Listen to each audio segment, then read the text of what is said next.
ఏంటి అసలు దిలీప్ కుమార్ ఏమైదాం అనుకున్నాడు? మామూలుగా ఈ పాలిటిక్స్‌కి వచ్చి ఇన్ని పార్టీలు మారిన తర్వాత కూడా అసలు దిలీప్ కుమార్ వెనుకకు చూసుకుంటే దేనికైనా పర్సనల్ సాటిస్ఫాక్షన్ ఉండాలి. నువ్వే అన్నావు కదా 2 సార్లు ఎమ్మెల్సీ అయ్యండి అని.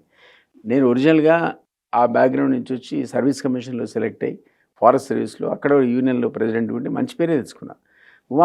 మాధవరెడ్డి గారు ఇచ్చిన అవకాశం వల్ల అక్కడ ఒక మంచి పేరే వచ్చింది నాకు.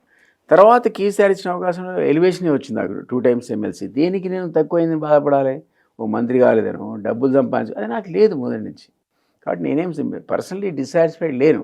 ఈరోజు నాకు ఎనర్జీ ఉంది కాబట్టి, వీళ్ళెవరు నాకు అవకాశాలు ఇవ్వట్లేదు కాబట్టి, ఈ యూత్‌ని ఎంపవర్ చేయాలి. నిరుద్యోగులు పాపం ఎన్ని సమస్యలు వాళ్ళకి. నేను జాబ్ మేళాలు పెట్టినా 2017-19 10 జాబ్ మేళాలు పెట్టినా ఇదే ట్విన్ సిటీస్‌లో. పిల్లల్ని ఇంటర్వ్యూ చేస్తే టీసీఎస్ వాడు కంపెనీ వాడు వచ్చి సాయంత్రం వరకు 300 ఉద్యోగాలు ఇస్తానని చెప్పినోడు నాకు 3 ఇచ్చి వెళ్ళిపోయాడు.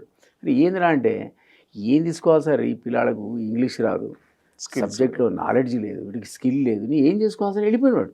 సో ఆ పిల్లలకు స్కిల్ లేదు. అది ఉద్యమం ఒక కారణం కావచ్చు. ఇక 10 ఏళ్ల ఉద్యమంలో మనం రోజు వాళ్ళని వేసుకొని తిరిగితే వాడికి ఎట్లా చదువుకుంటాడు? సో ఈ పిల్లలకు స్కిల్ లేదు, అవకాశాలు లేవు, లోన్స్ రావు. సో ఇట్లాంటి వాళ్ళకు మేము మోటివేట్ చేసి క్లాసెస్ తీసుకొని లక్ష్యంలో ఒక ఛానల్ పెట్టినాను. అది ఎంపవర్మెంట్ ఆఫ్ యూత్. అది కమర్షియల్ ఛానల్ కూడా కాదు. ఈ ఎంపవర్ చేసి వాళ్ళని వీళ్ళని ఆ మెయిన్ స్ట్రీమ్లో తీసుకొచ్చే ప్రయత్నంలో మనకు ఎనర్జీ ఉంది, కాస్త నాలెడ్జ్ ఉంది. దాని మీద 10 జాబ్ మీద సక్సెస్ఫుల్గా పెట్టినా నేను. దాదాపు 10,000 మందికి ఉద్యోగాలు ఇచ్చిన బీపీఓ జాబ్ చిన్నవే కావచ్చు. ఒక ఫుట్టింగ్ అతనికి దొరికితే వాడు 6 నెలలు ఇంకో దానికి వెళ్ళిపోతాడు. అది ఆబ్జెక్టివ్తో. ఎందుకంటే గ్రాడ్యుయేట్స్ ఓటేసారు, ఒక్క రూపాయి ఎవరికి